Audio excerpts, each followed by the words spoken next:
Hello, everybody, and welcome back to the Glory Glory Man United podcast. As Manchester United defeat Chelsea 4-1 to secure their spot in the Champions League.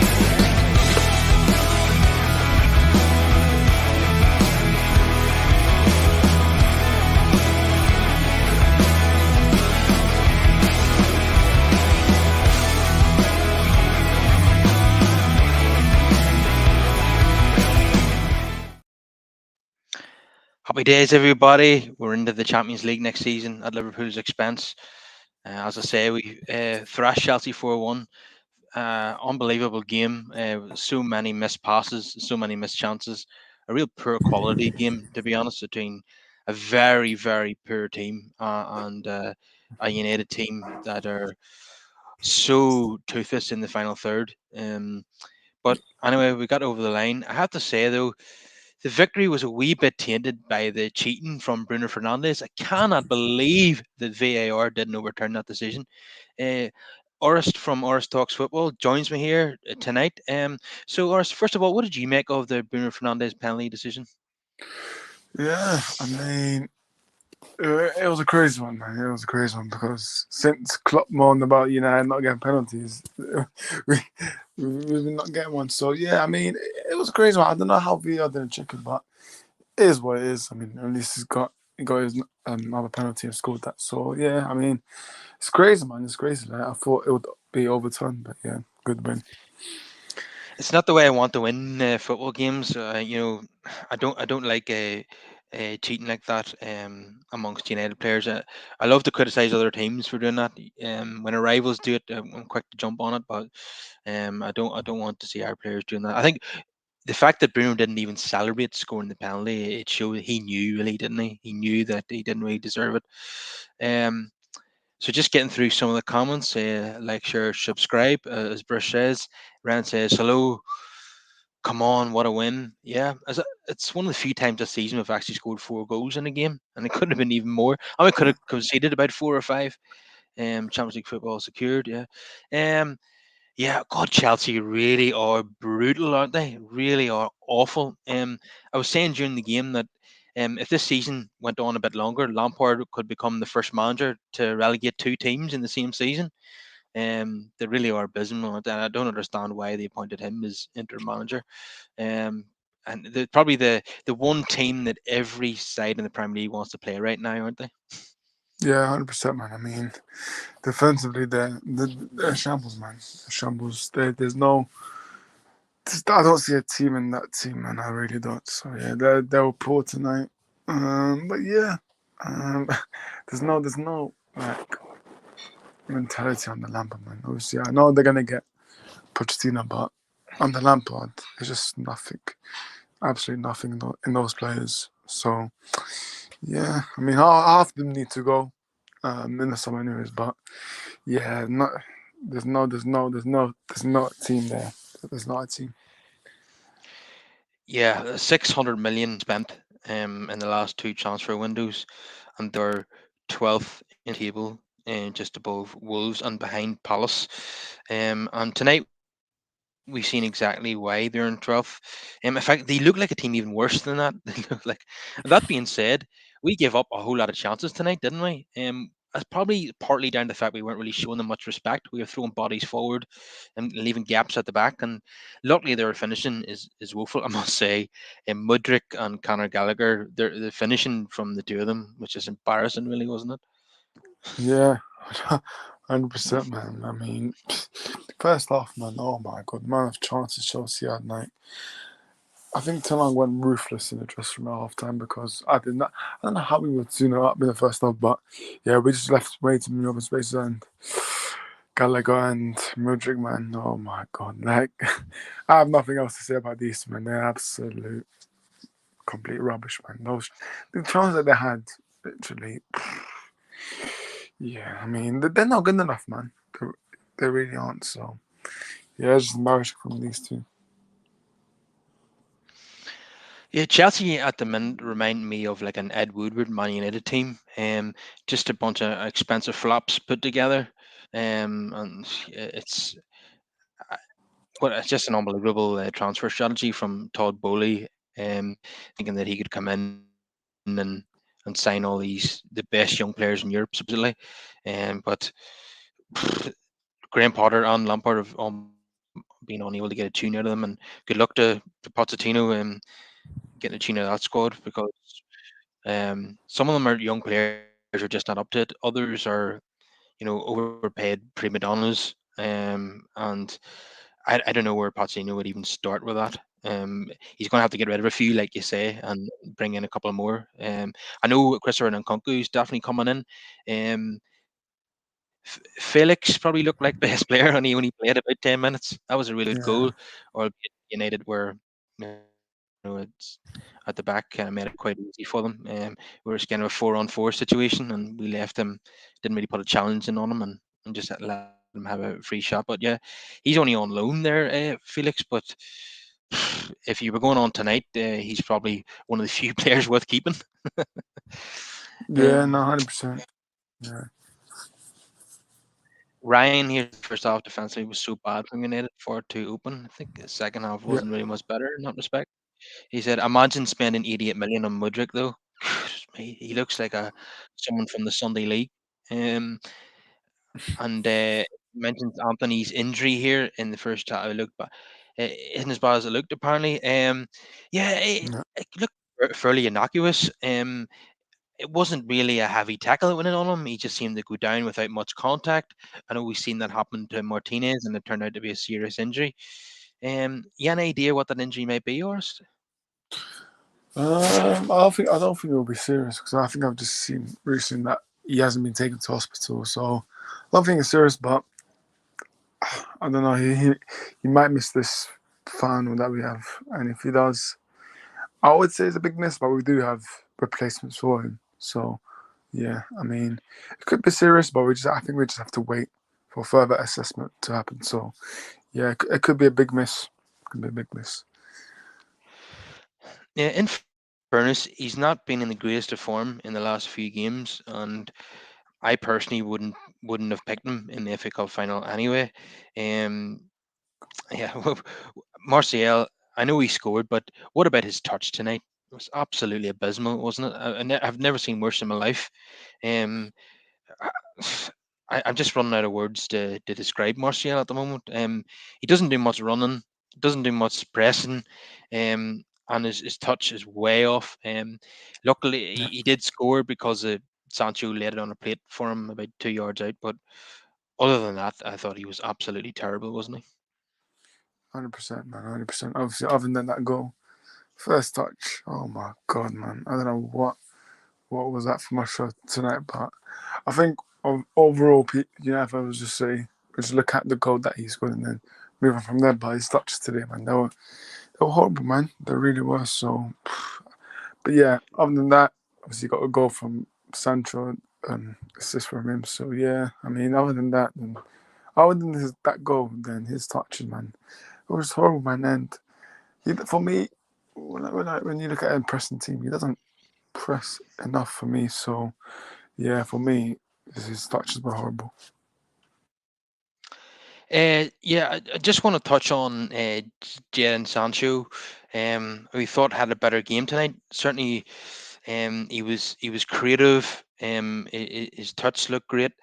And he was doing all the right things. The only criticism I have of Sancho was that when he was in a shooting position, he was laying it off to somebody else instead of taking Yeah, the yeah, responsibility himself. Even for the Martial goal, he did that.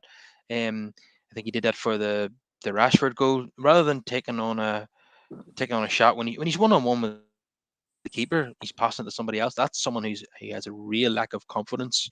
But other than that, I think he's playing well. So it's up to the point of actually scoring a goal. I think he's really improved. So I'm happy enough with his performances. I just want to see him score goals now. But if he's not prepared to take any shots, then he's not going to score goals. So what did you make of Sancho tonight, then, Oris? yeah. I was happy, man. I was happy for him. I'm a massive Sancho fan. Like, I'm not one of the United fans that want him out, but Sancho today, I thought he was good. I agree with you there. More shots, man. I want to see more shots from Sancho. I feel like he's too scared to take the risk, but for me, nah, I was happy with him. I was happy on the ball. He was brilliant. Um, the passes that he made, yeah, it was good. But I just want to see more shots from him. That's what I want to see. Yeah, the only thing missing from his game right now is goals. I think. Um, s- One player certainly who isn't struggling to score goals, as Ryan says here, can we all just appreciate Casemiro, as he calls him? What a player! Once again, scoring a header from a set piece, that could be something we need to. That could be something that could be helpful in the cup final. If we're going to score against Manchester City, that might just be the way we do it.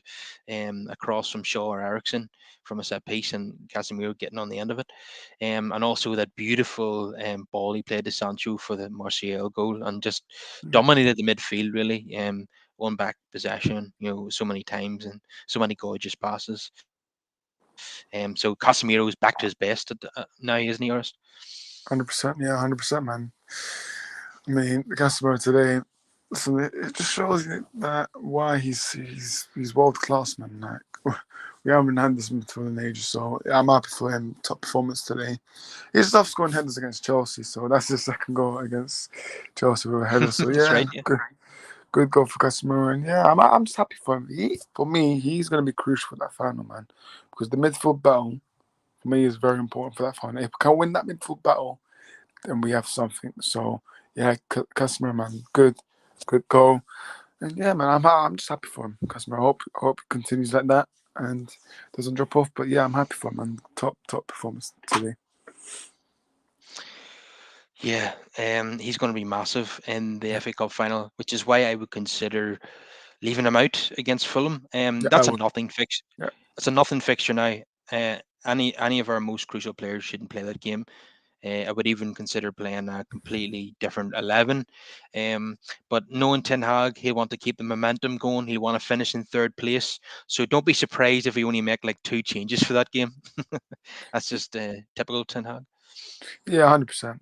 For Fulham, I know people will say Champions League secured, but I think Ten Hag would want to get in the third position because obviously Newcastle drop points, so we can get that third position. Ten Hag will probably go strong, but probably rest like two or three players. But yeah, Fulham game, Ten Hag, he's gonna go strong, as you know from Ten Hag, so he'll go strong. But yeah, hopefully, I just want to give some players a couple of rest, but we'll see what Ten Hag does. Yeah, Casemiro has, according to the stats, has 7 goals this season. I thought it would have been more, but it feels like he scored an awful lot of headers from set pieces. And that's aside from the rest of the goals. He scored a long ranger against Reading, from what I remember. Yeah, most of them seem to be headers, don't they? And we could do with another one at Wembley. Yeah, Ryan agrees that we should rotate, but he says not all players. What I would love to see against Fulham is Pellistri and Garnacho starting, and I felt that Garnacho had a big impact from the bench. His directness obviously led to the penalty that shouldn't have been given, and he hit the crossbar as well from a deflected effort. Yeah, Um, he's as a fullback, he's someone you just do not want to play against. Um, but I'm from sadly from his perspective, he's got the reputation of being like an impact sub, and Ten Hag likes to use him for that role.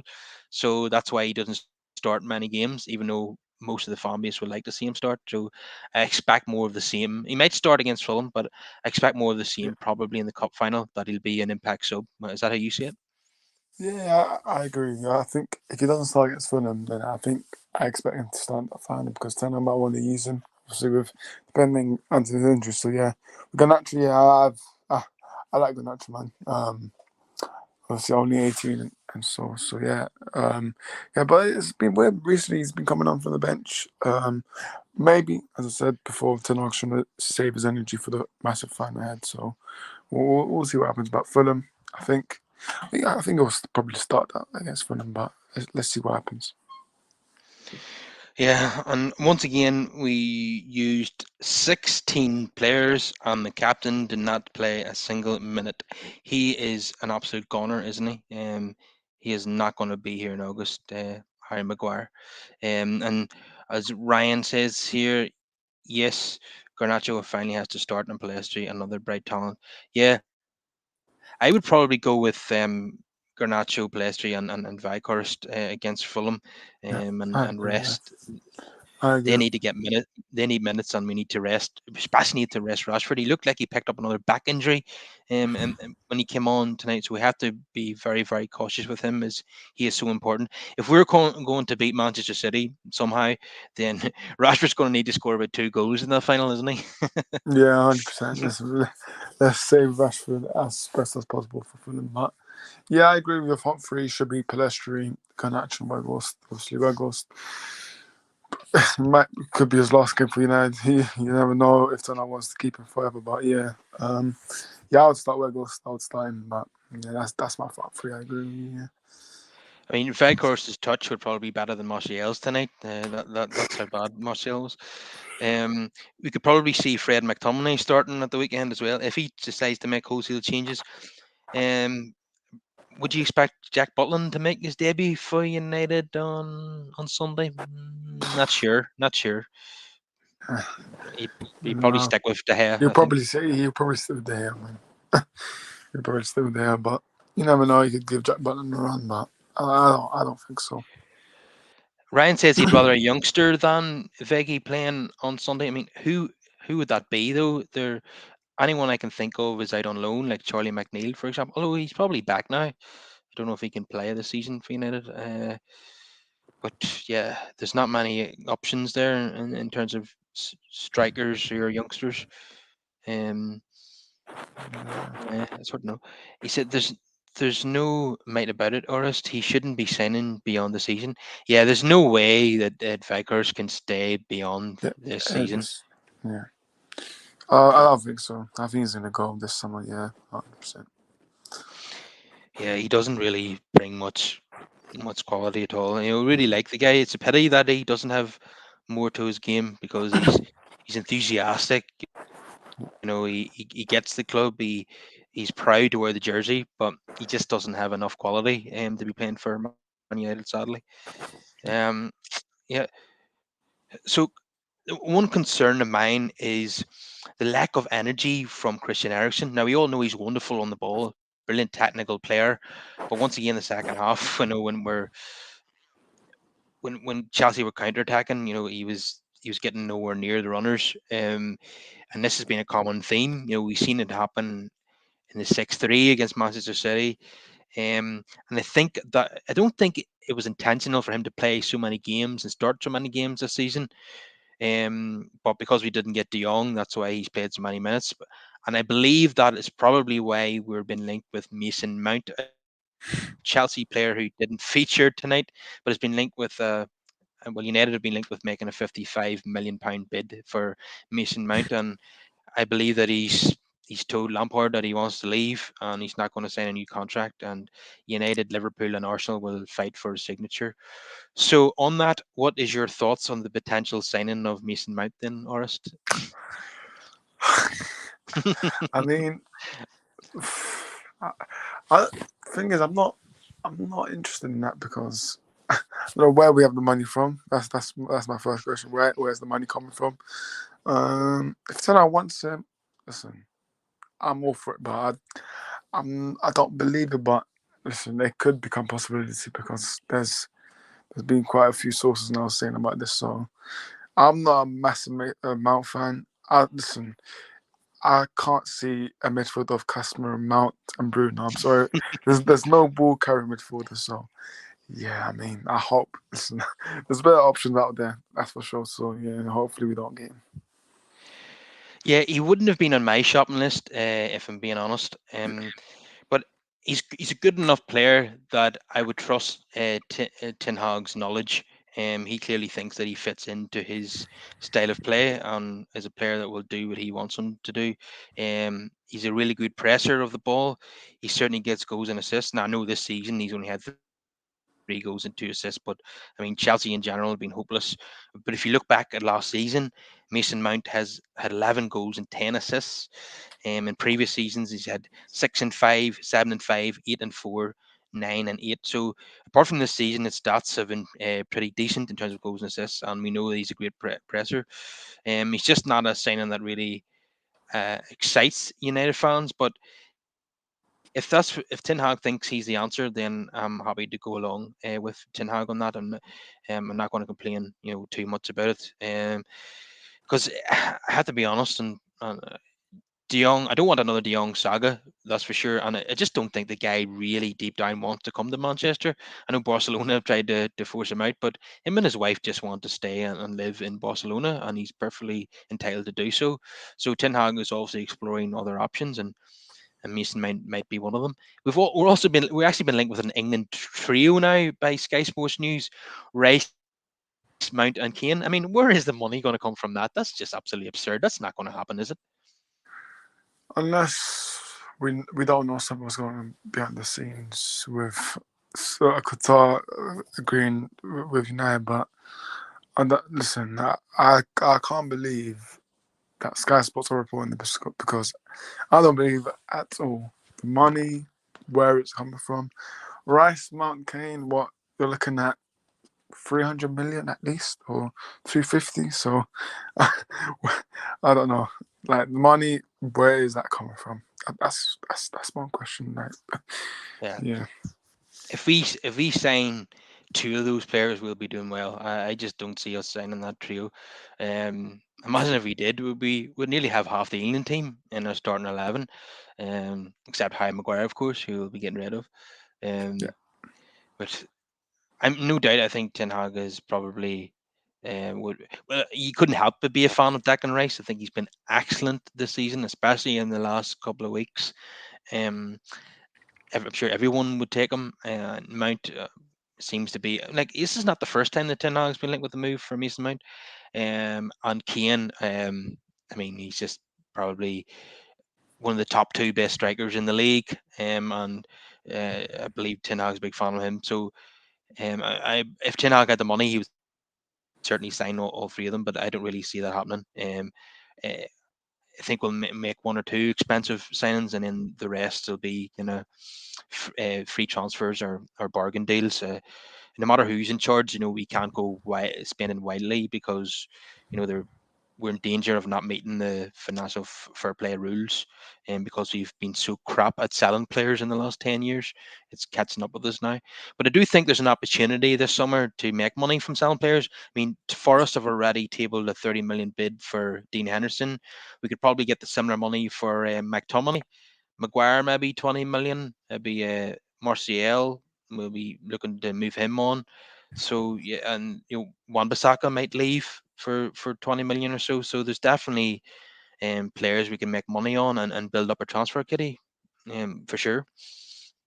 yeah. Uh, 100%, yeah. Mickey here says we need City to have an off day to win the cup. That is for sure. Um, Even at 100%, we unfortunately can't compete with them this season. And that is the sad reality. For us to win the cup final, um, everything would have to go away. City would have to have an off day. We would have to be at our very best. We need a few bits of luck. We would need Rashford to be on his A game. We need Casemiro to have a 10 out of 10, and even then we might only get it to penalties. uh, Everything would have to go our way. I would give us about a 10% chance of winning that game. How do you see it, Orest? Yeah, I mean, as you said, we need everyone to be on their A game, man. That Tanaka has to be his tactics has to be spot on, his in-game management has to be spot on, and the players. It's all about for me. It's all about the mentality, man. How will they turn up? Because Spirit is the first ever Manchester derby in the finals, so we need to turn up, man. It's about the mentality of these players, whether they can show some fight in this final.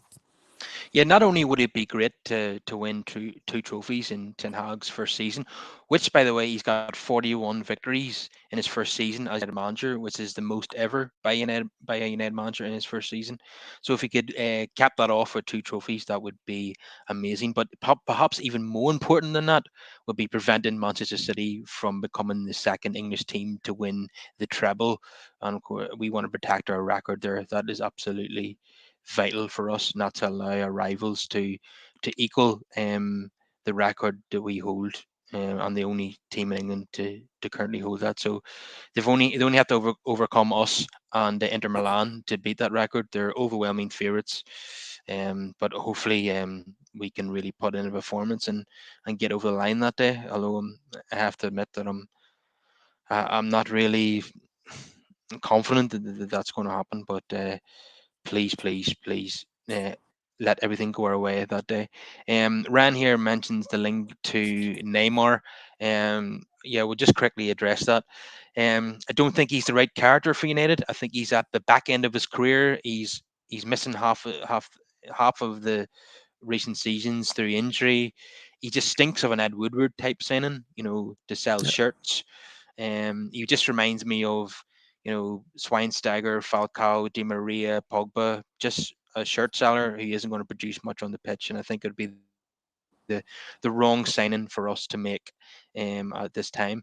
Although Ten Hag didn't deny it in the press conference yesterday when he was asked about it. He said he was asked, "Are you interested in signing Neymar?" And he said, "When we've got news, we'll bring it to you." It wasn't a flat out no, was it? yeah. I mean, I was quite surprised about his answer to that question, but yeah, I completely agree with you, man. Neymar, listen, as much as that he's a good player, but he's just his attitude for me is not it, and his injuries, man, his injuries record. If you look at it, is absolutely terrible. So it's a massive no for me, man. It's a massive no. We should be looking at someone else. So Neymar, massive no. And Ten Hag, yes, obviously it was strange by his answer, but yeah, let's see what happens because it's becoming strange because past few days, Mount, Neymar, like Rice, like we don't know what's gonna happen. So yeah, let's just see. But I don't think we'll get Neymar. It reminds me of a Glazer signing for Ronaldo. So yeah, let's just see what happens. Yeah, but like with every summer, there's going to be 50 million players linked with United during the transfer window. Um, Iran here says that Kane is the missing star. He's a world class forward. Now, there's been lots of debates about this. There's no doubt about Kane's quality, his goal scoring ability, um, but the drawbacks could be an endless negotiation with um, the Tottenham chairman to the end of August, and also Kane turns 30 in July. So where do you stand on this yourself, then, Orest? Would you be in favour of signing Harry Kane? With Kane, he's a quality player, but my con, I've got pros and cons. Cons for me, I think is mentality, man. If we can get that mentality sorted, I think I'll definitely take him in a heartbeat. But obviously with the quotes, because obviously he's done interviews before this season with Tottenham, and the quotes that I read from him saying that it's been a successful season with Tottenham stuff. I don't know if he has a mentality um, to play for it. But listen, quality player, don't get me wrong, but if Ten Hag wants Kane, I'm all for it. But see, my option with Osman, but Kane, if we sign Kane, I'll back him. I'll back Kane, but I'm just saying about his mentality. That's my issue for him. His mentality. If we can get it out, then I'll be happy.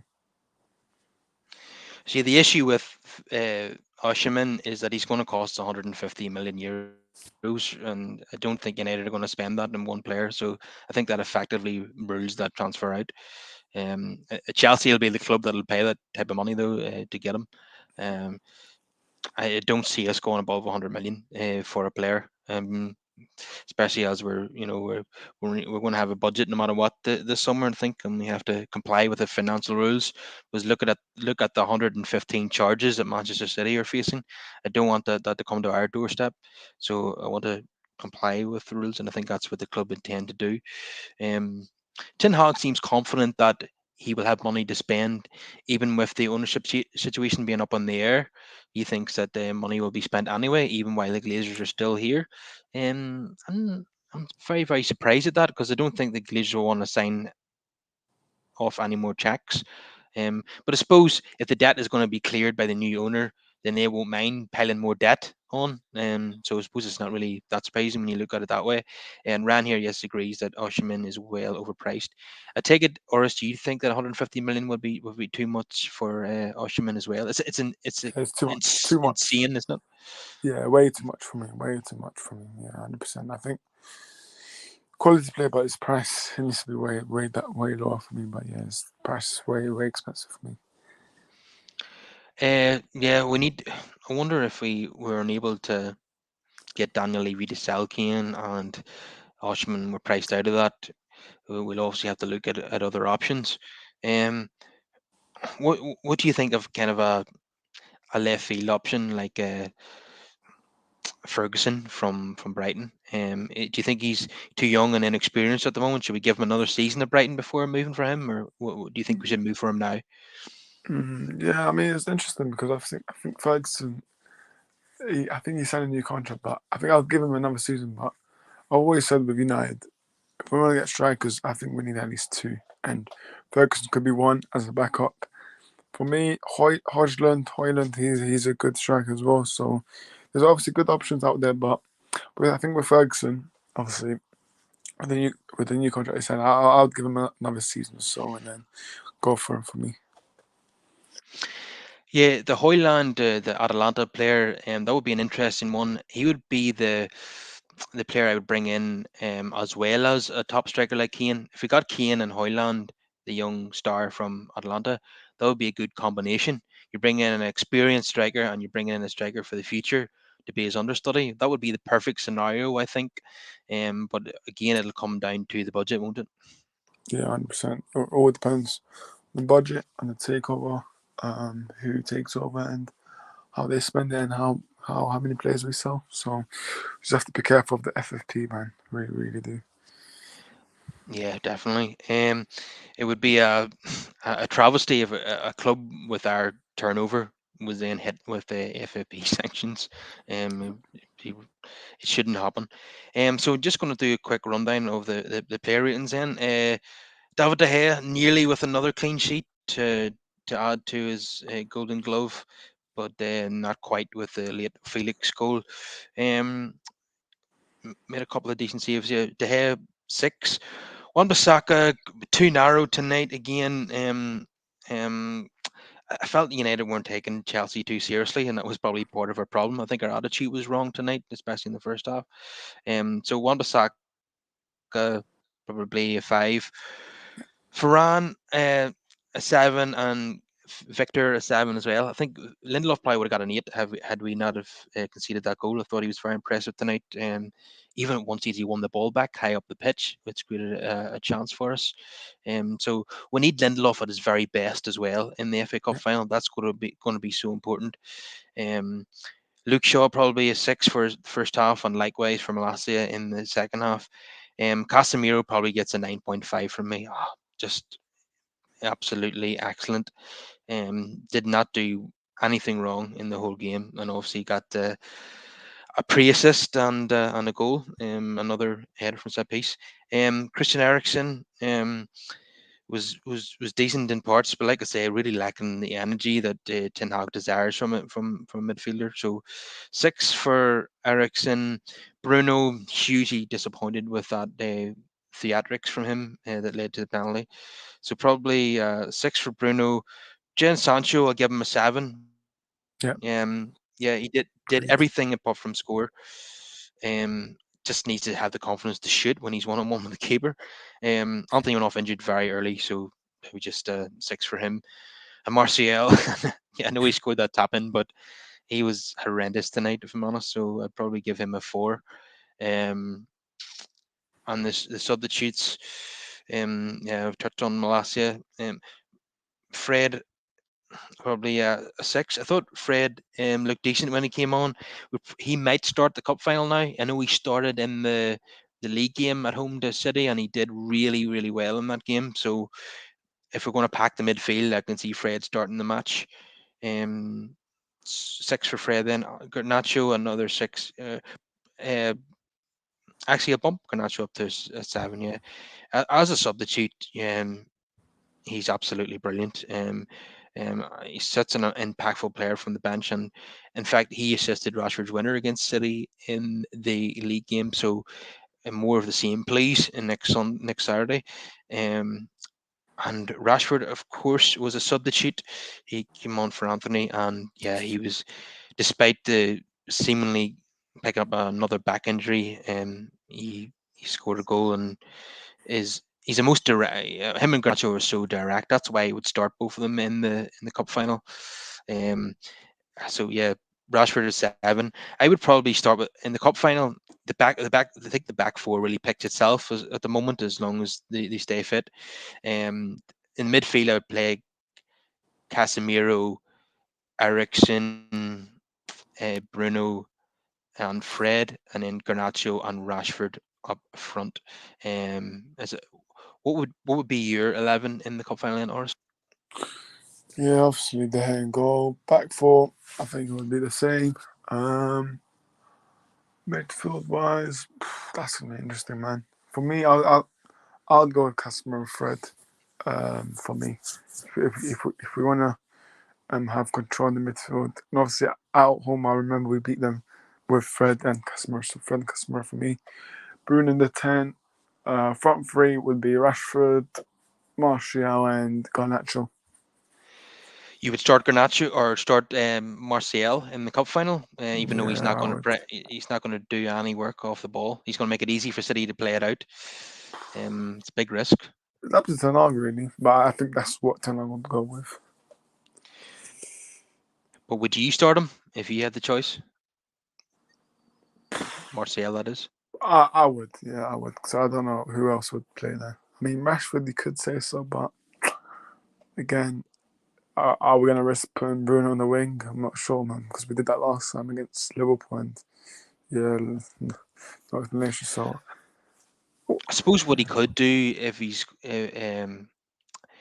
decides to play a front three and doesn't play Bruno on the wing, what he could do is play Sancho on the right, Rashford down the middle, and Garnacho on the left. That could be an option. yeah, I like that. I do like that. Yeah, that could be an option for Ten Hag. Yeah, it's going to be very very hard to predict what his 11 is going to be in the cup final.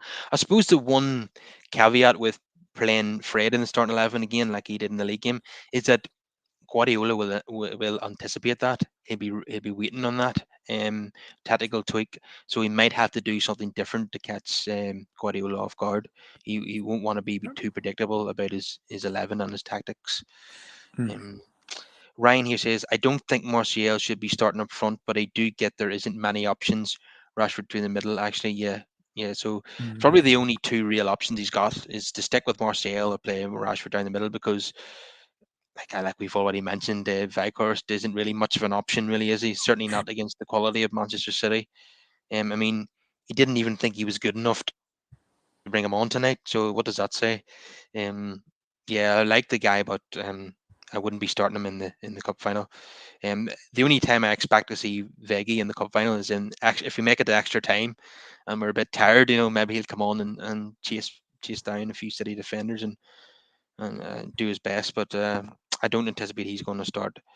Um, yeah, so Tin Hag, yeah, he would tonight. He probably team 1-4-1, so you'd have to give him a 7. Um, yeah, I don't know whether to expect wholesale changes on Sunday or not, or is Tin Hag just going to be his usual stubborn self and make about 2 changes, and because he might want to get that third spot, because it comes down to pride, really, doesn't it? Even though it doesn't really matter who finishes third or fourth.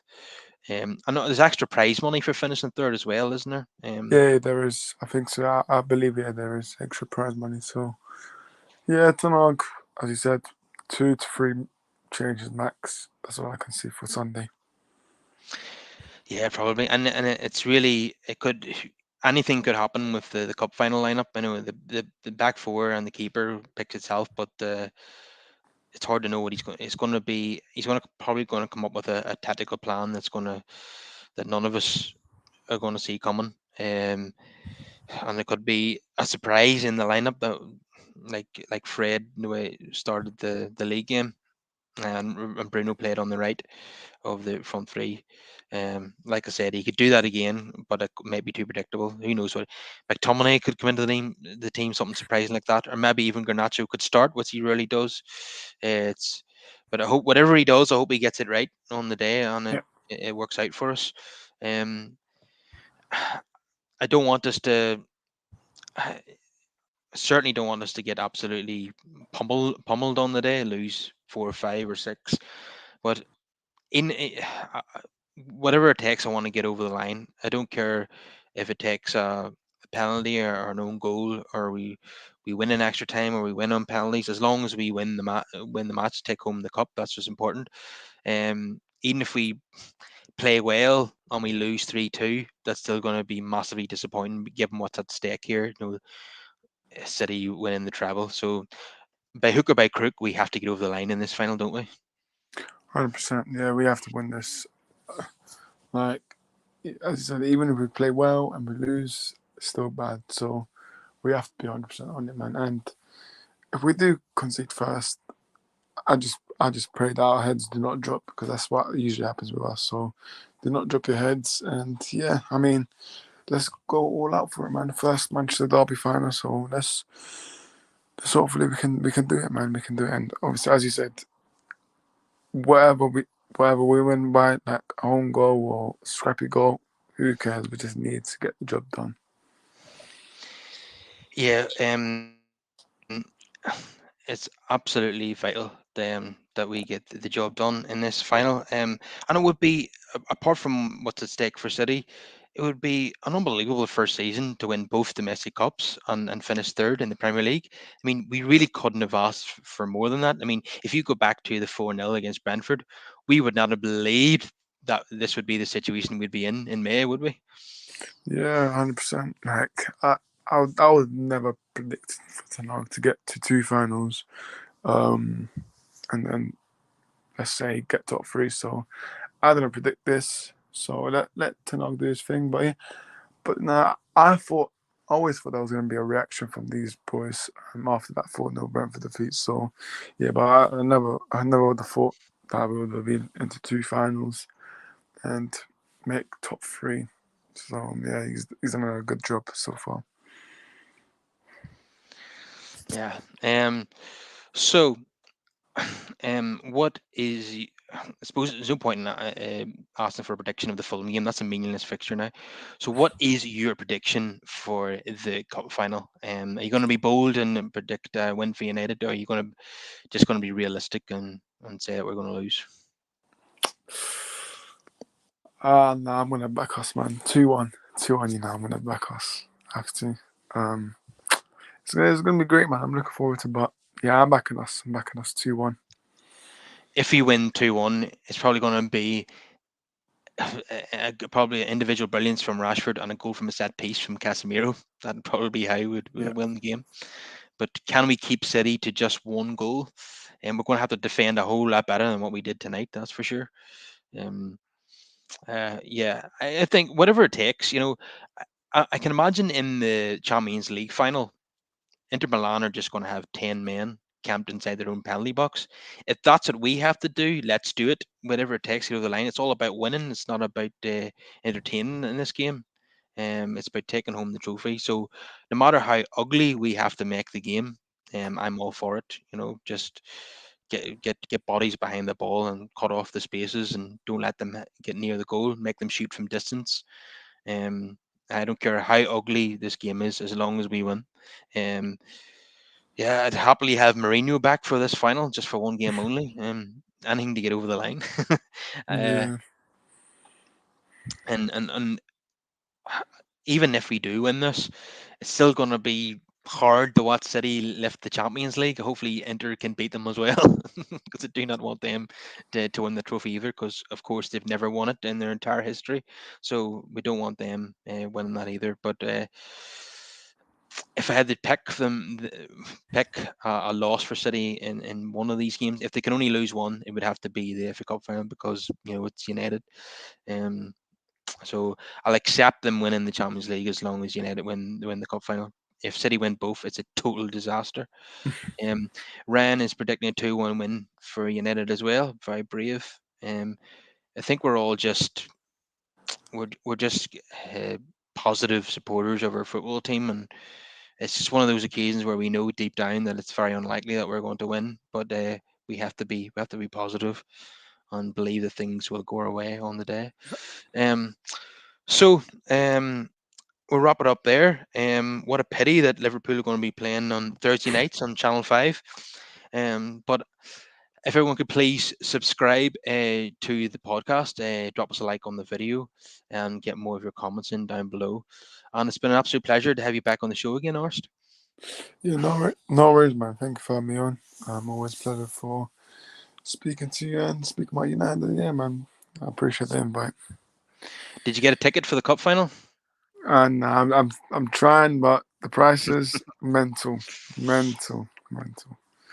Yeah, I can imagine that there's been touts have bought a lot of the tickets and they're selling them well above face value. Um, I'm sure it'd be eye-watering sums being quoted at this stage. But yeah, uh, I wouldn't be paying that kind of money. I might consider paying slightly over the face value, but if we're talking like £1,000 for a ticket, then that's just obscene. And considering that we could lose this game and lose badly, I wouldn't want to be paying 800 or £1,000 to watch that. So It's yeah, too, it'd be yeah, a hell of a risk, like, wouldn't it? yeah, 100%. Okay, like I say, thanks for coming on, and I'll hopefully have you on again over the summer, and I shall see you later. No worries, man. Big up to you. All right, see you later.